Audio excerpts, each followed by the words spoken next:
ஆண்டவரும் இரட்சகரும் மீட்பருமான இயேசு கிறிஸ்துவின் நாமத்தினாலே இந்த காலை நேரத்திலே உங்களுடைய இருதயங்களை தேவ சமாதானம் மூடிக்கொள்வதாக. அருமையான தேவனுடைய பிள்ளைகளே, இந்த நாளிலே நம்முடைய தியானத்திற்காக கர்த்தர் நமக்கு தந்த வேத பகுதி மத்தேயு புஸ்தகம் 6வது அதிகாரம் 33வது வசனத்தை வாசிப்போம். முதலாவது தேவனுடைய ராஜ்யத்தையும் அவருடைய நீதியையும் தேடுங்கள், அப்பொழுது இவைகளெல்லாம் உங்களுக்கு கொடுக்கப்படும் என்றார். அருமையான தேவனுடைய பிள்ளைகளே, இந்த வேத பகுதி இப்படி சொல்லுது, முதலாவது தேவனுடைய ராஜ்யத்தையும் அவருடைய நீதியும் தேடுங்கள் என்று சொல்லி. நம்ம நிறைய காரியத்தை இன்னைக்கு தியானிக்க போகிறது இல்லை. ஒரே ஒரு காரியத்தை மாத்திரம், முதலாவது அப்படின்ற அந்த ஒரே ஒரு காரியத்தை மாத்திரம் நம்முடைய லைஃப்பில் இன்னைக்கு தியானிக்க போகிறோம். முதலாவது ஒரு ஓட்டப்பந்தயத்தில் நிற்க வைக்கும்போது அந்த நபர்கள் சொல்லுவாங்க, நீ எதில் வரணும், ஃபஸ்ட்டு வரணும் அப்படின்ட்டு. முதலாவது வர்றது ரொம்ப அவசியமாக நம்ம எல்லாரும் விரும்புவோம். ஏன்னா முதல் கொடுக்குற அந்த ஸ்தானம் மிகவும் அவசியமானது. சில நேரங்களில் கல்யாணம் நடக்கும்போது நம்ம என்ன பண்ணுவோம் அப்படின்னாக்கா, பத்திரிக்கை எடுத்துன்னு போவோம். முதல் பத்திரிக்கை விலை மதிப்பற்ற ஒரு நபருக்கு கொண்டு போய் கொடுப்போம். ஏன் அப்படின்னாக்கா, அவரை கௌரவிக்கிறதுக்காக நம்ம என்ன பண்ணுவோம், அந்த பத்திரிக்கையை கொண்டு போய் அவருக்கு கொடுப்போம். அல்லது ஒரு ஊழியக்காரரோ குடும்பத்தில் மதிக்கத்தக்கவரோ அவருக்கு கொடுத்து நம்ம என்ன பண்ணுவோம், இந்த காரியத்தை செய்வோம். ஒருவேளை நிலத்தில் ஏதாவது விளைஞ்சிச்சு அப்படின்னு சொன்னால் அதனுடைய முதல் கனியை கொண்டு வந்து சபையில் காணிக்கையாக கொண்டு வந்து வைப்போம்.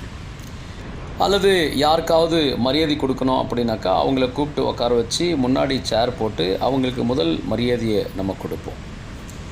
இப்படி முதல்ல கொடுக்கப்படுற விஷயங்கள் மிகவும் அவசியம். ஆனால் ஆண்டவராகிய இயேசு கிறிஸ்து ஒரு வாட்டி கடலில் பயணம் பண்ணுறதுக்கு முன்னாடி ஒரு படகுல ஏறும்படி அவர் நின்று இருக்கிறார். அங்கே மத்தேயு புஸ்தகம் 8வது அதிகாரம் 23வது வசனம் இப்படி சொல்லுது, முதலாவது இயேசு கிறிஸ்து படகுல ஏறினாராம். அதற்கு பிற்பாடு தன்னுடைய சீடர்கள் அந்த படகுல ஏறினாங்களாம். இயேசு கிறிஸ்துவை முதல்ல ஏற விட்டதனுடைய விளைவு, அதுக்கு முன்னாடி போகும்போது கடல் கொந்தளிக்குது, காற்று சீரிப்பாயுது, பலதரப்பட்ட சோதனைகள் வருது. இயேசுவை முதன்மையாய் வைத்ததனுடைய விளைவு, ஆண்டவராகிய இயேசு கிறிஸ்து அவங்களை எல்லா தீங்குக்கும் விலக்கி, எல்லா தீமைக்கும் விலக்கி அழகாக அவங்கள அக்கறைக்கு கொண்டு போய் சேர்த்தார். இன்றைக்கி நம்முடைய வாழ்க்கையில் இயேசு கிறிஸ்துவுக்கு தான் முதலிடம், அவருக்கு மாத்திரம்தான் முதன்மை. ஆனால் நிறைய பேருடைய வாழ்க்கையில் அது இல்லை. சபையில் ஆண்டவர் ஆராதிக்கிறேன் அப்படின்னு வருவாங்க, ஆண்டவர் ஆராதிச்சுன்னே இருப்பாங்க. திடீர்னு ஒரு ஃபோன் வந்துச்சுன்னு வச்சுங்களேன், எழும்பி போய் வெளியே நின்று அந்த ஃபோனை அட்டன் பண்ணிவிட்டு அதுக்கப்புறமா ஆண்டவர் ஆராதிப்பாங்க. இப்போது அவங்களுக்கு என்ன அப்படின்னா, நான் ஆண்டவரையும் ஆராதிச்சுன்னு இருக்கிறேன், அதே சமயத்தில் மற்றவங்களையும் நான் சந்தோஷப்படுத்தின்னு இருக்கிறேன், அவங்களுக்கும் நான் மரியாதை கொடுத்துருக்குறேன் அப்படின்ட்டு. ஆனால் பைபிள் அப்படி சொல்ல, முதலாவது நீ செலுத்த வேண்டிய மரியாதை யாருக்கு இருக்கணும் அப்படின்னா, அது ஆண்டவராகிய இயேசு கிறிஸ்துவுக்கு மாத்திரம்தான் இருக்கு. நீங்கள் ஒருவேளை முதலாவது இயேசு கிறிஸ்துவுக்கு முக்கியத்துவம் கொடுத்து நீங்கள் ஓடுவீங்க அப்படின்னு சொன்னால், உங்களுக்கு முன்னாடி இருக்கிற எல்லா ஆபத்துகளிலிருந்தும் எல்லா தீமை தீங்குகளிலிருந்தும் கர்த்தர் உங்களை பாதுகாக்க வல்லமை உள்ளவராக இருக்கிறார். அருமையான தேவனுடைய பிள்ளைகளே, இன்றைக்கி நான் உங்களுக்கு சொல்கிற விஷயம் என்ன அப்படின்னா, இயேசு கிறிஸ்துவை நீங்கள் முதல்ல வச்சு ஓடிப்பாருங்க. ஆண்டவர் உங்களுடைய எல்லா தேவைகளையும் ஆசீர்வதித்து உங்களுக்கு தருவார். இந்த வேத பகுதி சொல்லுது, முதலாவது தேவனுடைய ராஜ்யத்தையும் அவருடைய நீதியும் தேடும். நீ ஃபஸ்ட்டு தேட வேண்டியது எது? ஆண்டவராகிய இயேசு கிறிஸ்துவனுடைய ராஜ்யம், அவருடைய நீதி.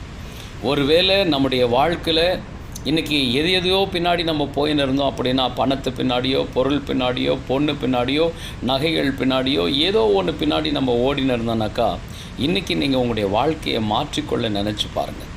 முதலாவது அவருடைய ராஜ்யத்தை, அதாவது ஆண்டவராகிய இயேசு கிறிஸ்துவனுடைய ராஜ்யத்தை தேடும் பொழுது இவைகள் எல்லாம், நாம் விரும்புகிறவைகள், நாம் ஆசைப்படுகிறவைகள், நாம் வாழ வேண்டும் என்று நினைக்கிற அனைத்தையும் தேவன் நமக்கு தந்து நம்மை ஆசீர்வதிக்க அவர் வல்லமை உள்ளவராயிருக்கிறார்.